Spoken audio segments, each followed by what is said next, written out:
The start of any trip to Japan is always filled with excitement and anticipation, but never more so than when you know you're flying business class on a Japanese airline to Japan. Now, I have to admit that I'm a very lucky person to have been to Japan 8 times and 5 of those times in business class, and that on Japanese airlines.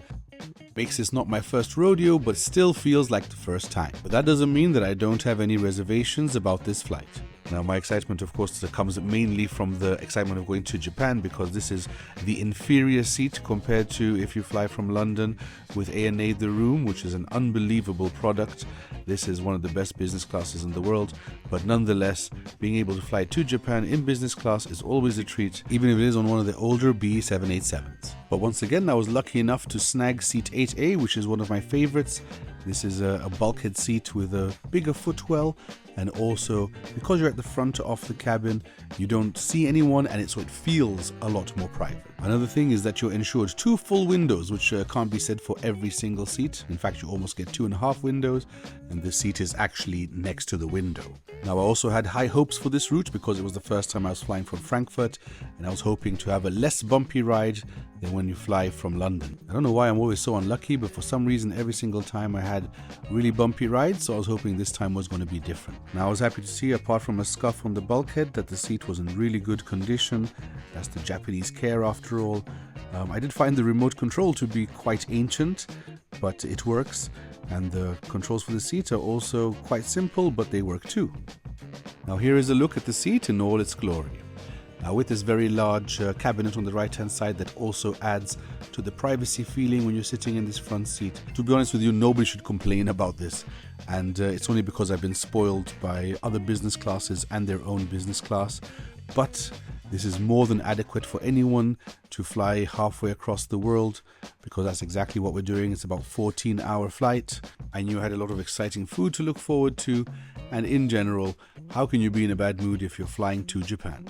Another thing actually that I have to say is the space on top of the TV can be super useful for jackets or stuff like that, even putting your mattress or your pillow when you're preparing your seat or making it into a bed. So yeah, there are lots of benefits to sitting in the front, and I just like this side. The opposite would be absolutely fine too, which would be 8K. Now, the next thing to praise on this flight is the pillow. This pillow is super sturdy, thick, and very, very comfortable, not like some other lousy pillows you get on other airlines. This is something really good for your neck, and I was very excited to at least try and get 6 to 7 hours of sleep in, which is asking for a lot because I don't find it that easy to sleep in a plane. But I can tell you that having a large footwell, feeling freer, and being able to roll over much more easily is definitely something that helps me sleep a lot better. Now, even if you can't sleep, what you do need is to have a very comfortable seat, and even though this is simple, it works quite well.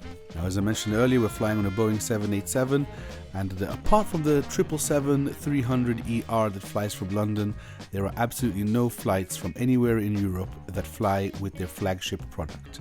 So good luck trying to find one of those award flights, because it is like finding a needle in a haystack, but it is possible.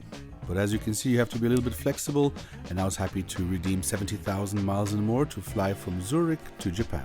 Now let's have a look around the seat. As you can see, this is USB-A port. This does not charge a MacBook Pro, for example. I'd like to see a USB-C port there one day that really charges those kind of things.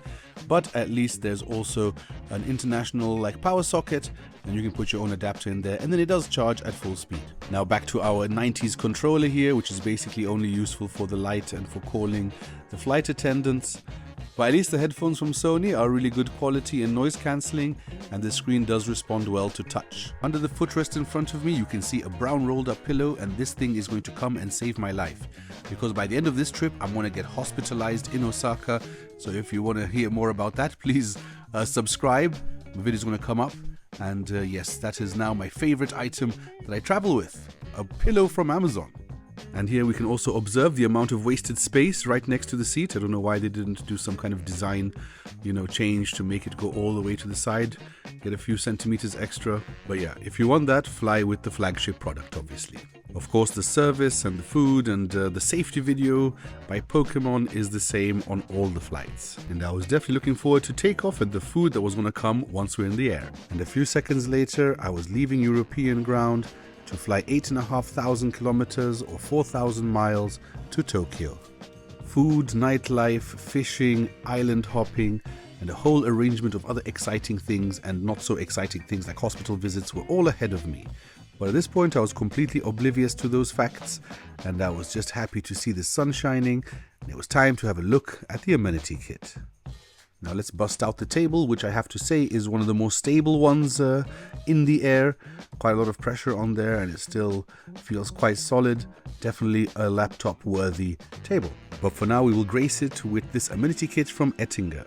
Compared to some of the other packaging, and even on the way back, I actually got a totally different bag or box rather. And I have to say this is useful. I guess it is. Pencil case, you know, that kind of thing. But I did used to prefer the older ones. But anyway, let us not reminisce about times gone by. Let's have a look at the eye mask, the shopping bag, the earplugs, and of course the toothbrush.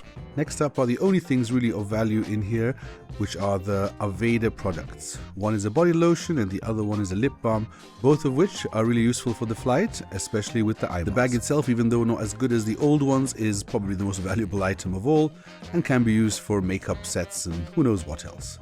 But here's the shopping bag, which I suppose came in handy once on a 20-day trip. It's not particularly attractive or really very well branded, but it does the job. Rather than hot towels, this airline likes to give out these typical Japanese wet wipes, which I used to check how dirty or clean the seat was. So let's see what the result of that is. The table, the side table, and the arms were actually really clean. Then I decided to check if the scuffs on the bulkhead were actually just dirt, which they were. Not something that really bothers me at all, but now look how wonderful everything looks. Now that everything's spick and span, let's have a look at the menu. Here is a look at the Japanese menu, which of course looks absolutely spectacular. You know, grilled halibut, salmon, all kinds of stuff. This is what I would normally choose, but as some of you had complained, I never take the Western menu. That's what we're taking today. Truffle flavored sauce, beef fillet, and cod and shrimp with lobster sauce. Sounds quite nice, no? That's what I thought. Now, did I mention that I was hoping for a non-shaky flight? Well, that didn't seem to be the case. It seems that if you're going to Japan that you have to at least pay in fear through turbulence. As always, you get a pair of slippers, and as you can see, they are not made for super wide feet like mine. But nonetheless, they're a very welcome amenity and definitely very useful. I was then informed it was time to eat. The first thing that we got was the amuse, which was some marinated seafood with sherry vinegar and an anchovy and olive tart. And of course, I couldn't resist one little glass of champagne. And it really was only one glass because I'm going to leave the uncontrolled guzzling to my first class flights. Next came the unexpected star of the show, the beef carpaccio with truffle sauce, which was also served with like a lemon drizzle, and of course also some salt, pepper, butter, and 3 different types of very nice warm crusty bread. The starter was more substantial than I was expecting, and I can tell you, really 100 times more delicious than I thought it was going to be. I mean, it looked great when it came out, but once I put that lemon drizzle all over it, oh my god, you cannot imagine how delicious it was. Some cold dishes really taste like they've come out of a deli just 5 minutes ago, and this is one of those. After such an exquisite starter, I was so convinced that the main was going to be a dream. But I do have to say, this time, it was just okay. This is what I might expect in some other airlines, but it's not like it wasn't like edible or anything like that. It was just basically like a run-of-the-mill, like plain cooked steak basically. And the mashed potatoes next to it were also on a slightly drier side, but you know, you can't win them all. But this particular meal did not live up to like the outstanding standards of previous flights. It was just okay. But whatever the case, it was time to turn my seat into a bed. As I mentioned before, the pillow is really great, and also on this flight they give you a little mattress. This also makes it much more comfortable, and together with an extra travel pillow that I took with me, it turned out to be a really comfortable bed. I mean, obviously as comfortable as a bed on a plane in the sky can be, and using that standard, I'd say this looks pretty nice. And I actually managed to get about 5.5 hours of sleep, which is pretty good, I'd say. Now let's talk about the service and the flight attendants, and on ANA that's almost always a given 10 out of 10, and this time was no different. Shortly after waking up, I called the flight attendant and she made me a bowl of very nice hot ramen together with a nice whiskey soda. Now if you look carefully, you will see that this ramen is different from all the other ones I've had before, and that's because this one is a Hokkaido style negi miso ramen. So far I've always had the tonkotsu style, Both of these are actually 100% plant-based, but they taste like the real thing. Once you mix it up, it looks really amazing, and believe me, you've never had such a delicious hearty meal in a plane before. And it's really nice to know that no matter what you get on the menu, you can always fall back on this delicious dish. Now I'm gonna let you in on a little secret. This is the business class foot massager.